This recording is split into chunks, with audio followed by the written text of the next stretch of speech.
नमस्कार, आप देख रहे हैं क्लीन बोल्ड। मैं हूं आपके साथ रवीश, मेरे साथ हैं लतिका। और कल आपने जो मुकाबला देखा T20 match India versus south Africa Cuttack में खेला गया, वहां तो टीम इंडिया का हो गया कबाड़ा।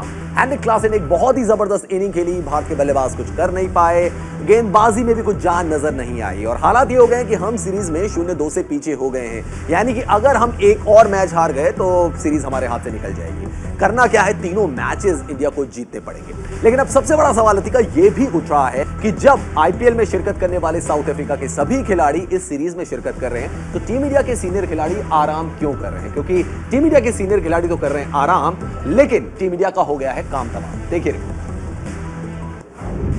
सीनियर कर रहे आराम, युवा मैदान में नाकाम,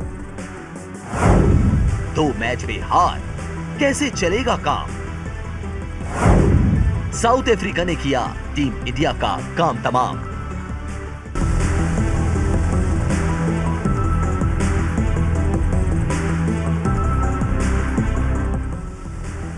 आईपीएल 2022 के बाद जहां विदेशी खिलाड़ी अपनी नेशनल टीम के साथ जुड़कर मैच खेलने लगे हैं, तो वहीं भारतीय क्रिकेट टीम के सीनियर खिलाड़ियों को आराम चाहिए। जी हां, एक तरफ जहां विराट कोहली और रोहित शर्मा जैसे खिलाड़ी साउथ अफ्रीका के खिलाफ 5 मैचों की T20 सीरीज नहीं खेल रहे हैं और इस समय मालदीव में छुट्टियां मना रहे हैं, तो वहीं दूसरी ओर भारतीय टीम को साउथ अफ्रीका के खिलाफ लगातार 2 मैचों में हार का सामना करना पड़ा। दोनों मैचों में सीनियर खिलाड़ियों की कमी पूरी तरह देखी गई, लेकिन सीनियर खिलाड़ी अपने सोशल मीडिया अकाउंट पर फोटो शेयर करके जैसे कह रहे हो ये आराम का मामला है। भारत और साउथ अफ्रीका के बीच दूसरे T20 मैच से पहले विराट कोहली ने सोशल मीडिया पर अपनी एक फोटो शेयर की, जिसमें वो मालदीव में बीच किनारे बैठकर अपनी छुट्टियों का लुत्फ उठा रहे थे। दूसरी ओर जब शाम को मैच खत्म हुआ तो खराब बल्लेबाजी के चलते भारतीय टीम साउथ अफ्रीका के खिलाफ मैच हार गई। इस मैच में कोई भी भारतीय बल्लेबाज अर्धशतक तक नहीं जमा पाया और साउथ अफ्रीका ने 18.2 ओवर में ही मैच को अपने नाम कर लिया और इस सीरीज में 2-0 से बढ़त बना ली। अब भारत को ये सीरीज जीतने के लिए लगातार 3 मुकाबले जीतने होंगे। इससे कुछ दिनों पहले रोहित शर्मा ने भी मालदीव में परिवार के साथ छुट्टी मनाते हुए फोटो सोशल मीडिया पर शेयर की थी, जबकि आईपीएल में भी उनकी टीम अच्छा प्रदर्शन नहीं कर पाई थी और जल्द ही लीग से बाहर हो गई थी। ऐसे में उनके पास रेस्ट का भरपूर समय था, तो वो टीम में शामिल क्यों नहीं हुए? क्योंकि इस समय उनकी टीम को सबसे ज्यादा जरूरत है, न सिर्फ बल्लेबाजी के लिए बल्कि कप्तानी के लिए भी, क्योंकि इसी साल T20 वर्ल्ड कप में भारत को उसी ग्रुप में रखा गया है जिसमें साउथ अफ्रीका की टीम है। ऐसे में ये सीरीज वर्ल्ड कप के लिहाज से काफी अहम मानी जा रही है।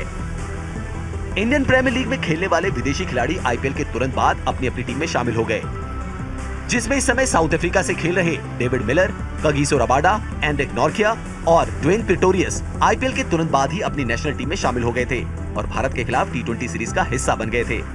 इसके अलावा न्यूजीलैंड और इंग्लैंड के बीच चल रही टेस्ट सीरीज में भी ट्रेंट बोल्ट, टिम साउदी और जॉनी बेस्टो ऐसे खिलाड़ी हैं जिन्होंने आईपीएल के तुरंत बाद अपनी टीम को ज्वाइन किया। वहीं राशिद खान, जो गुजरात टाइटंस का हिस्सा थे और 29 मई तक उन्होंने लगातार मैच खेले, उसके तुरंत बाद वो अफगानिस्तान और जिम्बाब्वे के खिलाफ हुई T20 सीरीज में खेलने के लिए पहुंच गए। ऐसे में बड़ा सवाल ये है कि क्या भारतीय क्रिकेट टीम के सीनियर खिलाड़ियों को आराम चाहिए, भले ही टीम लगातार खराब परफॉर्म करती रहे। Sports desk, news India. तो साउथ अफ्रीका के जितने भी सीनियर खिलाड़ी थे जिन्होंने आईपीएल में शिरकत की थी, वो साउथ अफ्रीका और इंडिया की T20 सीरीज में शिरकत कर रहे हैं, लेकिन भारतीय खिलाड़ी जो कि सीनियर खिलाड़ी थे वो आराम कर रहे हैं और युवाओं के भरोसे टीम इंडिया चल रही है और 2 मुकाबले हम हार भी चुके हैं।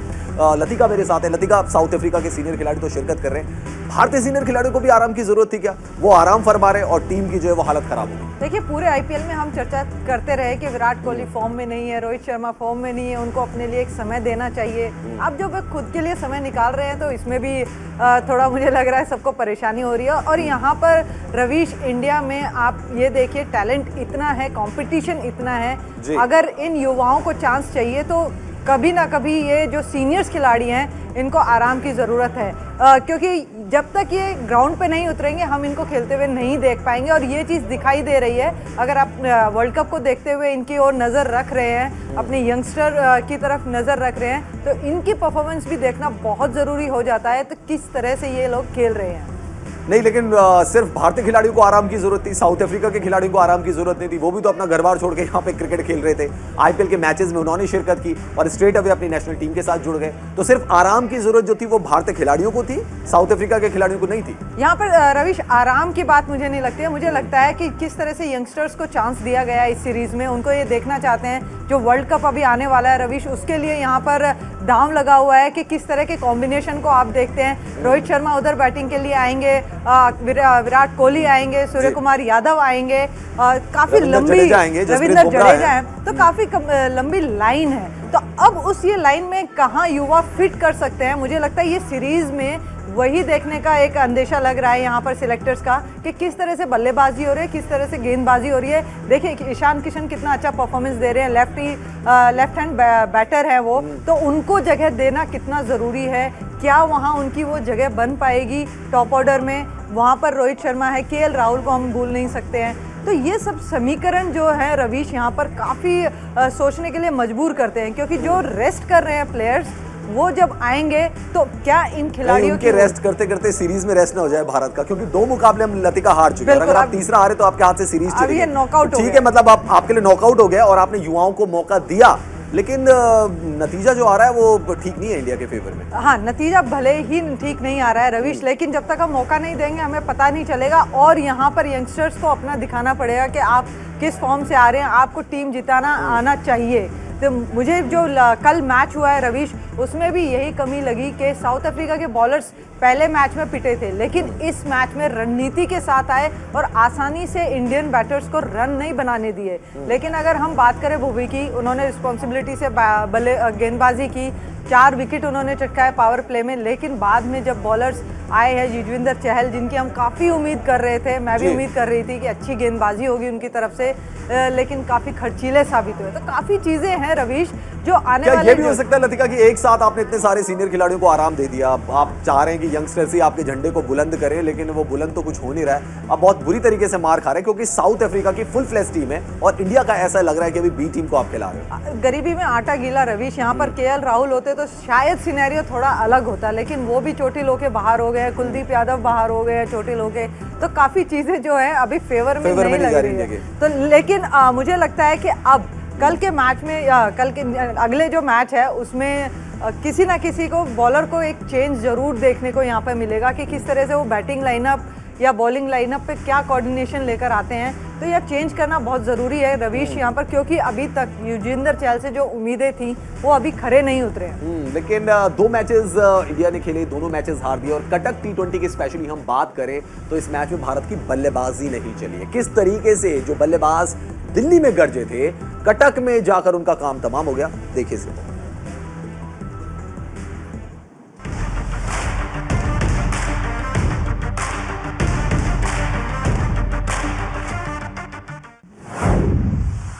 न बल्लेबाजी चली न गेंदबाजी, भारत हारा लगातार दूसरी बाजी।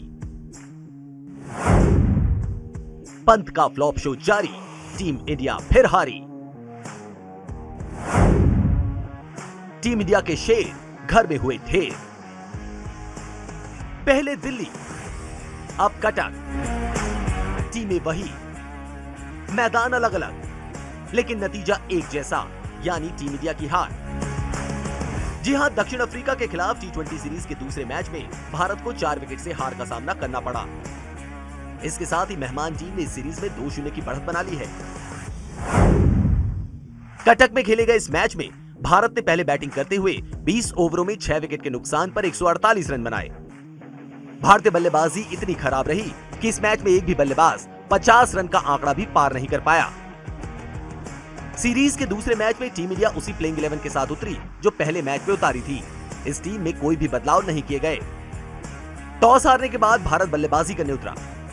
ऋतुराज गायकवाड़ और ईशान किशन ओपनिंग करने के लिए आए, लेकिन एक बार फिर गायकवाड़ बेहतर शुरुआत दिलाने में नाकाम रहे। ऋतुराज गायकवाड़ ने 4 गेंदें खेलकर सिर्फ 1 रन बनाया। हालांकि उसके बाद श्रेयस अय्यर ईशान किशन के साथ पारी को संभालने की कोशिश में लगे रहे, लेकिन ईशान किशन 34 के स्कोर पर चलते बने। इस दौरान ईशान ने 21 बॉलों में 2 चौके और 3 छक्कों की मदद से 34 रन बनाए। इसके बाद उम्मीद थी कि टीम का मिडिल ऑर्डर कुछ करेगा और टीम को ठीक ठाक स्कोर तक ले जाएगा, लेकिन यहां तो और भी बुरा हाल रहा। तीसरे नंबर पर आए श्रेयस अय्यर ने जरूर 35 गेंदों पर 40 रन की पारी खेली, लेकिन इसके बाद आए कप्तान ऋषभ पंत 7 गेंदों पर महज 5 ही रन बना सके। वहीं उपकप्तान हार्दिक पांड्या 12 गेंदों पर 9 ही रन बना सके। ये कंगाली में आटा गीला टाइप का मामला हो गया। हालांकि 7वें नंबर पर आए दिनेश कार्तिक ने 21 गेंदों में 2 चौके और 2 छक्कों की मदद से नाबाद 30 रनों की पारी खेली और भारत को एक लड़ाई करने लायक टारगेट सेट करके दिया। यह स्कोर काफी छोटा था, ऐसे में चाहिए था कि भारतीय टीम शुरुआती ओवर्स में ही 2 से 3 विकेट निकाल ले। ऐसा हुआ भी। भुवनेश्वर कुमार ने पावर प्ले में दक्षिण अफ्रीका के 3 विकेट निकाल दिए। इसके बाद दक्षिण अफ्रीका की टीम दबाव में आ गई, लेकिन भुवनेश्वर को दूसरे छोर पर किसी का साथ नहीं मिला। कप्तान पंत ने उन्हें 3 ओवर के बाद गेंदबाजी से हटा दिया। उधर साउथ अफ्रीका के एक छोर को कप्तान टेम्बा बबूमा संभाले हुए थे। इसके बाद मैदान पर पहुंचे विकेटकीपर बल्लेबाज हेनरिक क्लासेन। क्लासेन ने 46 गेंदों में 7 चौके और 5 छक्कों की मदद से 81 रन की पारी खेली और टीम इंडिया के जबड़े से जीत छीन ली। 59 मिनट की अपनी आतिशी पारी के बल पर क्लासेन ने मैच का रुख पलट दिया। इसके लिए उन्हें मैन ऑफ द मैच चुना गया। उन्हें क्विंटन डी कॉक के चोटिल होने की वजह से टीम में मौका दिया गया था, जिसका उन्होंने पूरा फायदा उठाया। सीरीज में टीम इंडिया के लिए हालात अब बहुत खराब हो गए हैं, क्योंकि टीम इंडिया 2 मुकाबले गंवा चुकी है। यानी सीरीज जीतने के लिए उसे बाकी के बचे तीनों मैचों को जीतना होगा। Sports desk, news India.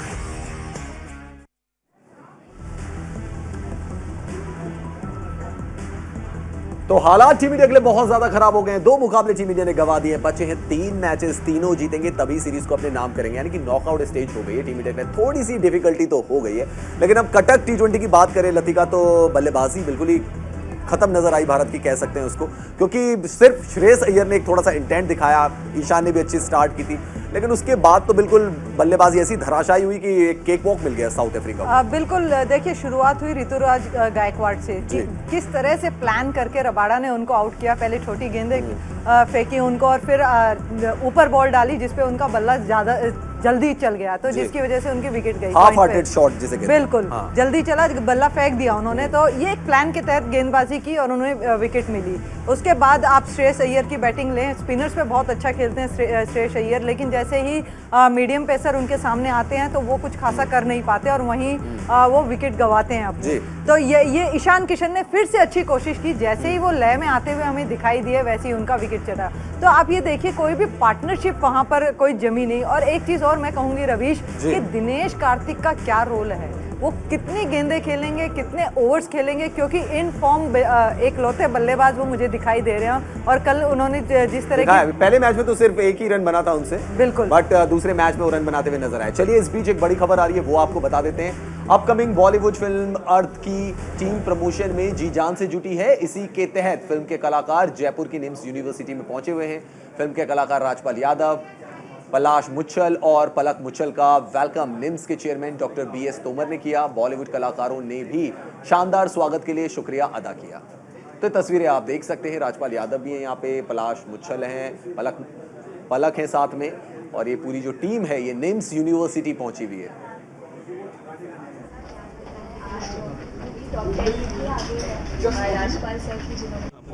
Acting को लेके या अभिनय को लेके 3 डायमेंशनल एक्टर हर आदमी का सपना होता है, वही मैं करना चाहता हूँ। इतना सारा प्यार मिलता है आज टॉप 10 के आगे राजपाल सर की जिन्होंने एक्टिंग को लेके या अभिनय को लेके 3 डायमेंशनल एक्टर हर आदमी का सपना होता है, वही मैं करना चाहता हूँ। इतना सारा प्यार मिलता है आज टॉप 10 के आगे राजपाल सर की जिन्होंने एक्टिंग को लेके या अभिनय को लेके 3 डायमेंशनल एक्टर हर आदमी का सपना होता है।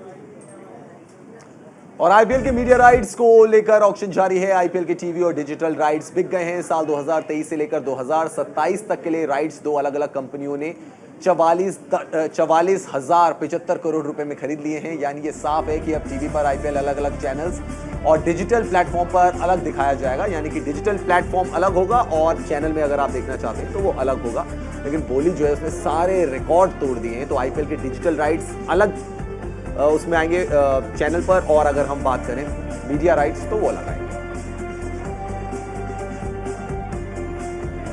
तो आईपीएल के मीडिया राइट्स के बारे में हमने आपको बताया, अलग अलग पैकेजेस में, अलग अलग ब्रैकेट्स में ये राइट्स बेचे गए हैं। डिजिटल राइट्स अलग हैं, मीडिया राइट्स अलग हैं, साथ ही साथ इंडियन सब कॉन्टिनेंट के राइट्स अलग हैं और इंडियन सब कॉन्टिनेंट के बाहर के राइट्स अलग हैं। लेकिन जिस तरीके से लतिका बोली लगी, इसने तो सारे रिकॉर्ड ही तोड़ दिए। इंग्लिश प्रीमियर लीग को भी पीछे छोड़ दिया आईपीएल के एक मैच। तो आप कह सकते हैं कि किस तरीके से जो लोग हैं इतना पसंद करते हैं आईपीएल को और इतना हिट हुआ है। कब से ये चल रहा है, 14 ईयर्स इसको हो गए हैं और मुझे लगता है कि ये जो छलांग लगाई है ना आईपीएल में, तो ये कहीं ना कहीं स्पोर्ट्स को जरूर हेल्प करेगी। क्रिकेट को तो है ही है, साथ के साथ और जो स्पोर्ट्स हैं वो भी हमारे देश में काफी पसंद किए जाते हैं। लेकिन इसमें अब रियल पावर भी दिखाई दे रही है लतिका, क्योंकि पहले हम देखते थे कि इंग्लिश प्रीमियर लीग का एक मैच 104 करोड़, अभी खबर आ रही है कि 107 करोड़ का एक मैच पड़ेगा ब्रॉडकास्टर को। अगर हम बात करें आईपीएल के एक मैच की, तो ईपीएल से भी आगे निकल गए इंग्लिश प्रीमियर लीग के मैच से। बिल्कुल, और ये देखा जा सकता है कि कितना पॉपुलर हो गया है आईपीएल पूरे वर्ल्ड में। आप देखते हैं पूरे ग्लोब में लोग इसको पसंद करते हैं। तो ये कह सकते हैं कि इंडियन जो कल्चर रहा है क्रिकेट का,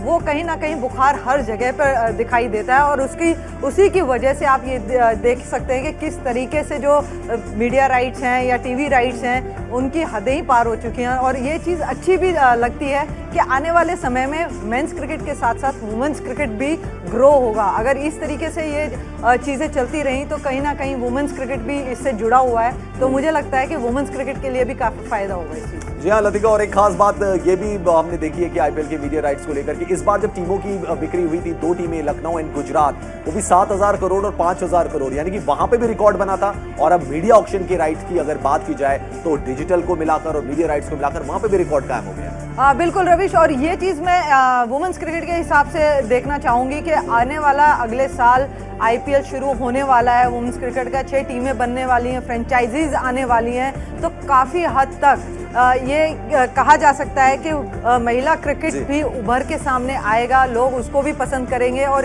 इसी तरह का नज़ारा वहाँ पे भी देखने को मिलेगा। तो उम्मीद यही की जा रही है रविश कि आने वाले समय में वुमेंस आईपीएल भी इसी तरह से हिट हो जिस तरह से मेंस आईपीएल हुआ। बिल्कुल, लेकिन सारे रिकॉर्ड तोड़ दिए हैं। अब आप खुद सोचिए, 107 करोड़ रुपए का आईपीएल का एक मैच पड़ने वाला है ब्रॉडकास्टर्स को। डिजिटल वाला अलग है, चैनल वाला अलग है। चलिए, क्रिकेट की दुनिया में तो बहुत कुछ हो रहा है, तो वो खबरें भी आपको बताते हैं। शुरुआत न्यूजीलैंड से करते हैं। न्यूजीलैंड के खिलाफ जारी घरेलू टेस्ट सीरीज में जो रूट शानदार फॉर्म में चल रहे हैं। रूट ने सीरीज में लगातार दूसरा शतक लगाया। इसके साथ ही रूट टेस्ट क्रिकेट में विराट कोहली, स्टीव स्मिथ के शतकों की बराबरी भी उन्होंने कर ली है। रूट का टेस्ट क्रिकेट में 27वां शतक था। इसके अलावा विराट कोहली और ऑस्ट्रेलियाई बल्लेबाज स्टीव स्मिथ भी इस फॉर्मेट में 27 शतक जड़ चुके हैं।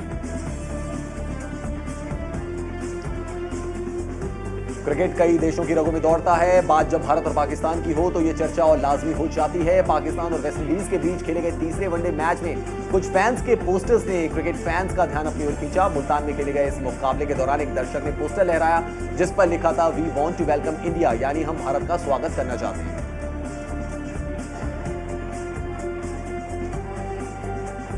मैक्सिको में भारत के वेटलिफ्टर गुरु नायडू सनापति ने डंका बजा दिया है। गुरु नायडू विश्व युवा चैंपियनशिप में गोल्ड मेडल जीतने वाले पहले भारतीय वेटलिफ्टर बन गए हैं। उन्होंने रविवार देर रात 55 किलोग्राम कैटेगरी में गोल्ड मेडल जीता है। सनापति के अलावा भारत की सौम्य एस दलवी ने अपनी जो की कैटेगरी थी उसमें उन्होंने ब्रॉन्ज मेडल जीता।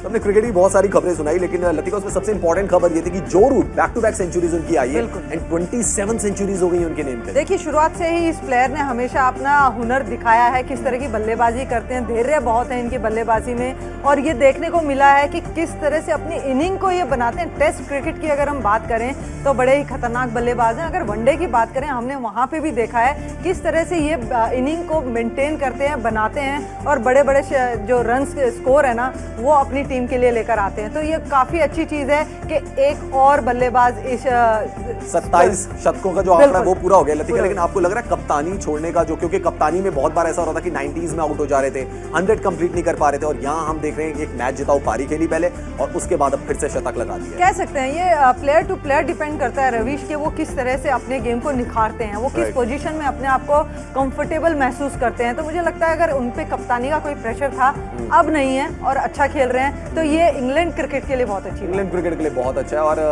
बाकी क्रिकेट की जो भी बातें होंगी वो क्लीन बोल्ड में आपको मिलती रहेंगी। हमारे साथ लतिका जुड़ी थी, आपका बहुत बहुत शुक्रिया। फिलहाल क्लीन बोल्ड में इतना ही। आप देखते रहिए न्यूज़ इंडिया।